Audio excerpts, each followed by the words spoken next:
Chaque fois qu'on va acheter quelque chose d'un peu cher, on veut être sûr de faire le bon choix, de ne pas se tromper. Mais parfois, on ne sait même pas quels sont les critères importants pour justement faire ce bon choix. Aujourd'hui, je vous propose de vous résumer tous les points auxquels il faut faire attention au moment d'acheter votre vélo électrique. On va commencer avec les points importants pour un vélo standard, un vélo musculaire, donc le cadre, les freins, la transmission, les roues, les pneus, le guidon. Et puis ensuite, on parlera du moteur, de la batterie, tout ça. Alors, le cadre, c'est quelque chose de vraiment important. Il y a à la fois plein de formes différentes, voilà. J'ai l'impression de présenter la météo là, mais également des matériaux qui sont différents. Pour résumer sur les différentes formes, on a donc les cadres bas ou encore col de cygne, aussi appelé vélo femme, même si je ne suis pas fan de ce terme. Bon, ce sont des vélos où on monte et on descend facilement sans enjamber tout le vélo. C'est des vélos sur lesquels on est bien droit, on voit bien la route. C'est bien pour se balader tranquillement, pas pour filer à toute vitesse. C'est pas forcément adapté, c'est pas sportif comme conduite. En revanche, on a les cadres hauts. Là, c'est l'inverse. On doit enjamber tout le vélo, on doit monter dessus. Voilà. On est plus penché vers l'avant, on va être plus efficace sur les pédales parce que c'est une position un peu plus sportive et donc on va forcément aller un peu plus vite, mais moins de visibilité sur la route parce qu'on est moins haut. Voilà. Et entre ces deux extrêmes, entre guillemets, il y a pas mal de formes qui permettent d'avoir des compromis sur la position qu'on va avoir. Donc c'est ni cadre haut ni cadre bas, c'est un peu entre les deux. Voilà. Concernant les matériaux, il y a principalement trois matières qui peuvent être utilisées pour le cadre. L'aluminium, c'est le plus répandu, c'est très bien, voilà. Le carbone, c'est plus léger, l'absorption des chocs et des vibrations, elle est normalement meilleure que l'aluminium, mais c'est bien plus cher que l'alu. L'ordre de grandeur, c'est 500 voire 1000 € de plus pour le même vélo, mais qui passerait d'un cadre alu à un cadre carbone. Voilà. Et enfin, on a l'acier qui est plutôt utilisé sur les vélos pas chers, mais aussi sur certains vélos de voyage. Alors l'acier, il est plus lourd, mais bon, il est plus solide. Et même si vous le cassez, vous pourrez toujours le réparer un peu à l'infini en fait. Voilà. Alors que le carbone, c'est très compliqué. Et même l'alu, c'est quand même pas si simple que l'acier à réparer. En tout cas, vous pouvez retenir que c'est l'aluminium qui est le matériau le plus utilisé sur la majorité des vélos. Maintenant, on passe aux freins. Là, c'est plus simple. Pour un vélo électrique, il vous faut absolument des freins à disque. Voilà. Le reste, c'est moins important. Est-ce que les freins sont hydrauliques ou mécaniques? Bon, c'est mieux s'ils sont hydrauliques. Quel diamètre de disque? Plus c'est grand, mieux c'est. Quelle marque? Une marque reconnue plutôt qu'un truc inconnu, etc. Mais retenez vraiment qu'il vous faut des freins à disque. J'ai fait une vidéo sur le sujet, freins à disque versus frein V-brake. Voilà, j'explique un peu en détail les avantages et les inconvénients, mais globalement, les freins à disque, c'est vraiment ce qu'il vous faut pour un vélo électrique. Autre point important, c'est la transmission. Donc, la transmission, c'est concrètement les dérailleurs, les vitesses sur votre vélo. Donc les dérailleurs, on peut en avoir 0, 1 ou 2. S'il n'y a aucun dérailleur, alors on a un vélo à une seule vitesse. C'est super simple parce qu'on n'a aucune vitesse à passer, mais quand on roule lentement, on va pédaler très lentement, c'est-à-dire qu'on va la cadence de rotation du pédalier, elle va être très lente, donc va falloir appuyer fort. En revanche, quand on va rouler vite, il va falloir beaucoup mouliner. Alors que si on a un dérailleur à l'arrière, on va pouvoir passer les rapports au fur et à mesure que notre vitesse évolue pour garder une cadence de pédalage à peu près constante. C'est beaucoup plus agréable quand on roule d'avoir une cadence de pédalage constante. Voilà. Les dérailleurs avant sont très rares sur les vélos électriques, donc je ne vais pas aborder ce point, mais pour les dérailleurs arrière, la question qui se pose, c'est le nombre de vitesses et surtout la qualité du dérailleur. Je vous mets ici pareil, je refais la météo là, plein de références classées du bas de gamme au haut de gamme. Je ne vais pas tout citer, mais vous pouvez mettre pause voilà, si vous voulez voir où se situe un petit peu chaque modèle. Et donc, si vous prenez du trop bas de gamme, qu'est-ce qui va se passer? Concrètement, vous allez dérailler souvent, ou bien vous aurez des vitesses qui sautent, etc. Voilà, c'est pas très, très agréable, quoi. Faites bien attention à ce point parce que souvent, même sur des vélos électriques à 1500, 2000, 2500 €, on a parfois des dérailleurs vraiment d'entrée de gamme. Donc ça, c'est un peu dommage. Ça peut vous gâcher un peu la vie au quotidien si vous avez tout le temps des vitesses qui sautent, qu'il faut toujours les régler. c'est vraiment galère. Le point suivant concerne les roues et les pneus. Alors il y a très forte chance que vous ayez des roues en aluminium, hein. Là, il y a tellement de références sur le marché que c'est compliqué, hein, de vous conseiller quoi que ce soit au niveau des roues. Faites en tout cas attention au poids maximal supporté par le vélo. J'en parle là dans la catégorie roues parce que c'est souvent les roues qui sont le facteur limitant et un vélo électrique ça peut être un petit peu lourd. Sinon, concernant les pneus, là c'est moins dramatique parce que des pneus ça se change, c'est comme sur une voiture, vous achetez pas une voiture pour ses pneus en fait, donc vous pouvez toujours les changer, c'est pas très grave. Mais ce qu'il faut regarder sur les pneus, ça va être la largeur du pneu, l'écran pour l'adhérence et enfin certains pneus ont aussi des résistances aux crevaisons. C'est jamais infaillible, mais c'est toujours mieux que rien. Les pneus de gros volume, on appelle ça parfois des pneus ballons. Ça permet là d'absorber un petit peu les chocs, mais encore une fois, vous pouvez acheter ce type de pneus a posteriori si vous en ressentez le besoin quand il viendra le moment de changer vos anciens pneus qui vont de toute façon s'user au bout d'un certain nombre de kilomètres. Un autre point important, c'est la suspension. Eh oui, en parlant d'absorber les chocs, hein, on peut avoir une suspension avant ou arrière, voire même les deux. Alors arrière c'est plutôt rare, hein, c'est plutôt réservé aux VTT, mais à l'avant c'est quand même assez courant pour de nombreux types de vélos, et y compris sur des vélos de ville, voilà. C'est toujours bon à prendre, mais ça peut rendre le vélo plus lourd, enfin dans tous les cas ça rend le vélo plus lourd. Donc regardez bien le poids du vélo, encore une fois, hein, on en reparle à la fin de la vidéo, mais le poids du vélo c'est quelque chose qui va revenir souvent, quoi. Si possible, optez pour un vélo avec une suspension réglable ou désactivable. C'est pas non plus le critère le plus important, mais si possible, c'est toujours bon à prendre. Et enfin, le guidon. Il existe plusieurs formes de cintres, hein, donc les cintres droits, papillons, courbés, hollandais, route, pareil, je vous mets quelques petites illustrations ici. Toutes ces formes ont leurs avantages et leurs inconvénients. L'idéal, c'est quand même d'essayer. Là, ça va vraiment dépendre de pourquoi vous voulez utiliser votre vélo. Là, je fais une vidéo un petit peu générale, mais voilà, si vous voulez un vélo de ville, on va plutôt privilégier un cintre droit pour un vélo réactif, un peu sportif, etc., qui veut se faufiler partout, ou un guidon hollandais, hein, pour quelqu'un qui veut rouler tranquille en étant bien droit, etc. Voilà.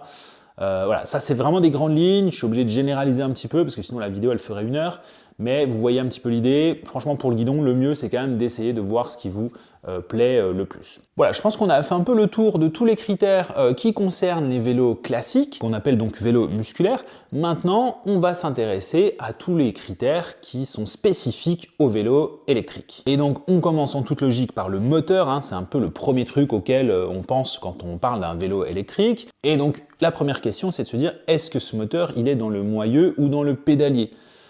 Quel est son couple, c'est-à-dire la force avec laquelle il va vous assister, quelle marque de moteur, etc. Encore une fois, j'ai fait une vidéo dédiée au sujet des moteurs de vélo électrique, ici, tout récemment, là, il y a quelques semaines. Donc je vous mets le lien en description et là. Mais en gros, les trucs à savoir, pour résumer un peu cette vidéo, c'est que les moteurs pédaliers sont généralement mieux que les moteurs moyeux, mais ils sont aussi plus chers. Donc un moteur dans le pédalier, si possible, c'est mieux. Le couple, il n'est pas toujours précisé, hein, il faut bien regarder dans les fiches techniques, mais parfois il n'est même pas précisé. Le couple du moteur, globalement, c'est un chiffre qui peut aller entre à peu près 30 et 100 Nm, et globalement, si vous faites peu de dénivelé, 45, ça peut suffire. N'allez pas en dessous, c'est vraiment peu.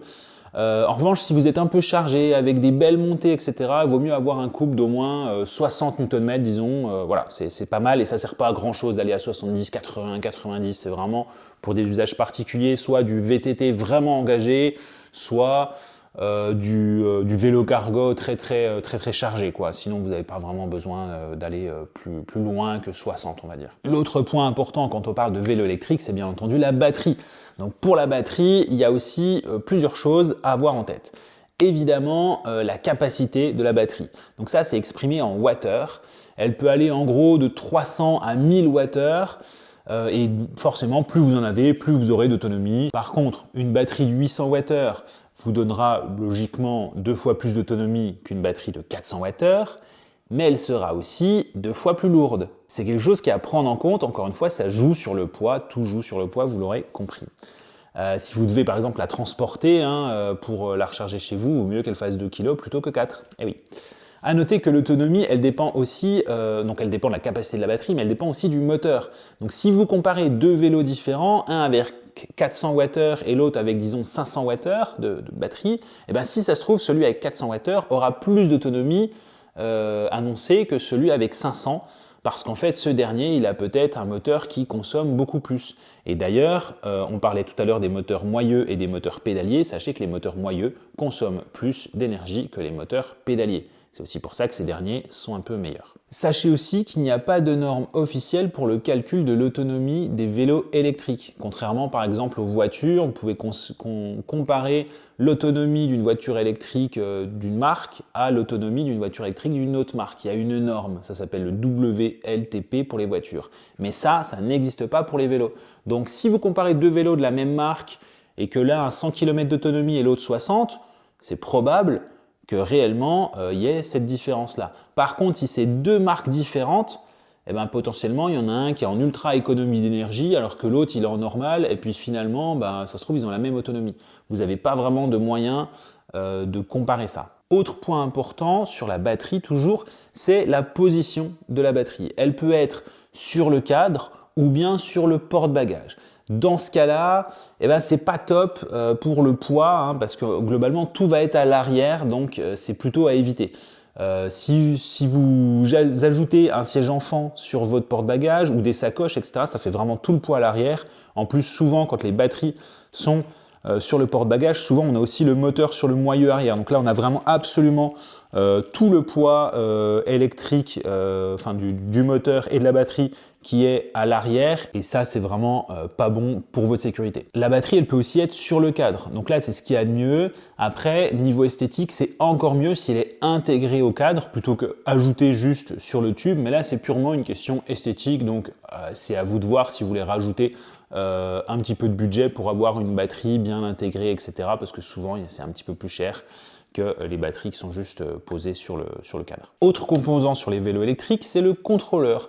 Alors lui, il est beaucoup moins connu que le moteur ou que la batterie, mais pourtant le contrôleur, il a plusieurs rôles sur votre vélo électrique. C'est lui qui va vous permettre de régler le niveau d'assistance. Eh ouais. Sur les vélos les moins chers, on ne peut même pas régler le niveau d'assistance, on a un certain niveau d'assistance et c'est tout. Alors que sur les autres, on peut avoir 3, 4, 5 niveaux d'assistance, voire même plus parfois, genre éco, normal, turbo, etc. Donc ça, c'est assez important. Et donc c'est aussi le contrôleur qui va déterminer jusqu'à quelle vitesse le moteur vous assiste.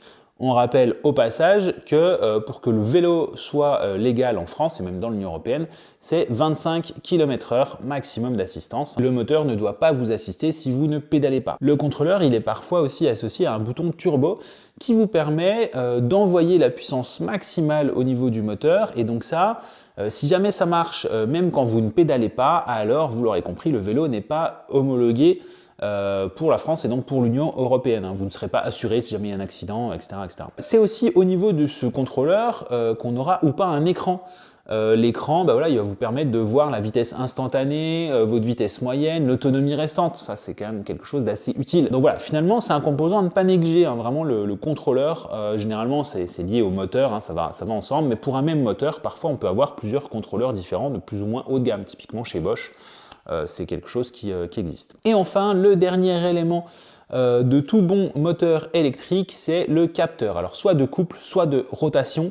Donc c'est vraiment quelque chose d'assez important. Globalement, le capteur de couple, lui, il n'a qu'un seul rôle, c'est mesurer la force que vous appliquez sur les pédales pour indiquer au moteur de vous assister proportionnellement à la force que vous appliquez sur les pédales.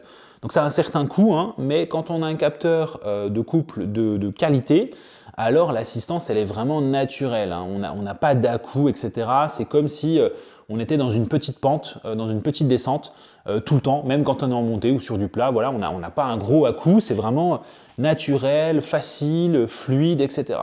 En revanche, quand on a un vélo qui n'a pas de capteur de couple, lui se base sur la rotation des roues. Ou du pédalier potentiellement. Et donc là, c'est plutôt binaire en fait. S'il détecte une rotation, il voit que vous appuyez, il ne sait pas à quelle force, etc., eh bien il assiste. Sinon, il n'assiste pas. Donc en fait, il envoie soit 100% de puissance, soit 0% quasiment, c'est quasiment ça.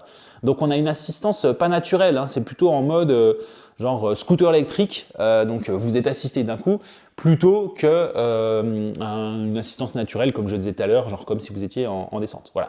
Donc si vous n'avez pas trop l'habitude des vélos, c'est peut-être mieux d'avoir une assistance naturelle hein, plutôt qu'une assistance un peu brutale, etc. Et enfin, il faut préciser également qu'un vélo sans capteur de couple, donc avec une assistance un peu binaire, hein, 0 ou 1, tout ou rien, quoi, eh bien ça va consommer plus d'énergie, plus de batterie que le même vélo avec le même moteur, la même batterie que s'il était équipé avec un capteur de couple.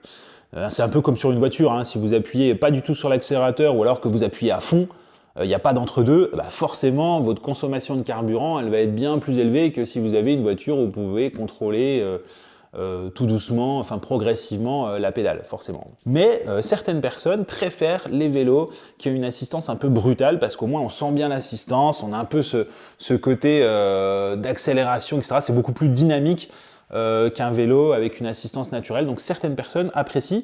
Moi, c'est clairement pas mon cas et je pense que quand on est débutant, en général, c'est pas notre cas non plus.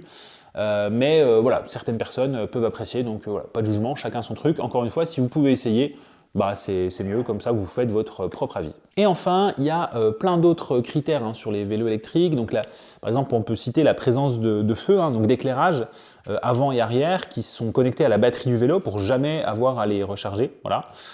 Présence potentiellement d'une alarme en cas de vol, qui peut aussi être reliée à la batterie du vélo, pareil pour ne pas avoir à la recharger. On peut aussi avoir la présence d'un antivol qui va bloquer les roues. Également, on peut être notifié si le vélo bouge sur son téléphone. Donc dans ce cas-là, on va parler d'un vélo connecté. Voilà, donc il y a plein de choses qui sont en option. À vous de voir si c'est des critères qui comptent ou pas pour vous au moment de l'achat de votre vélo électrique. Voilà, j'espère que cette vidéo vous aura aidé à y voir plus clair sur les différents critères à prendre en compte au moment de l'achat de votre vélo électrique. Comme d'habitude, si vous avez des questions, ça se passe dans les commentaires, des remarques, tout ça, des trucs pas clairs, n'hésitez pas à me laisser un message. Et moi je vous dis à plus pour la prochaine vidéo, et d'ici là, pédalez sur le vélo que vous voulez, pédalez sur un vélo électrique ou pas, mais allez pédaler un peu, c'est le printemps, il n'y a plus d'excuses, on sort pédaler.